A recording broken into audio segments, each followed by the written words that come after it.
Hi friends, ఎంతో రుచికరమైన రొయ్యల షామీ కబాబ్ చేసుకున్నాం. దానికి 700 గ్రాముల రొయ్యలు తీసుకొని శుభ్రపరచుకొని దాంట్లో పచ్చెనపప్పు, ఎండుమిర్చి, పచ్చిమిర్చి, మిరియాలు, కడి మసాలా అన్నీ వేసుకొని పొడులు, అలాగే గరం మసాలా పౌడరు, వెల్లుల్లి పేస్టు మొత్తం వేసుకొని విజిల్ పెట్టుకొని బాగా ఉడికిన తర్వాత మెత్తగా గ్రైండ్ చేసుకోవాలి. దాంట్లోకి ఉల్లిపాయలు, కొత్తిమీర, ఒక ఎగ్ వేసుకొని బాగా మిక్స్ చేసుకోవాలి.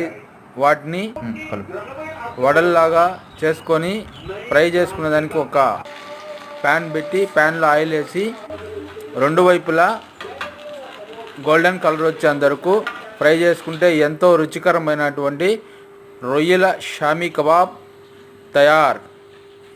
ఛానల్ని సబ్స్క్రైబ్ చేయండి ఫ్రెండ్స్, లైక్ చేయండి, షేర్ చేయండి.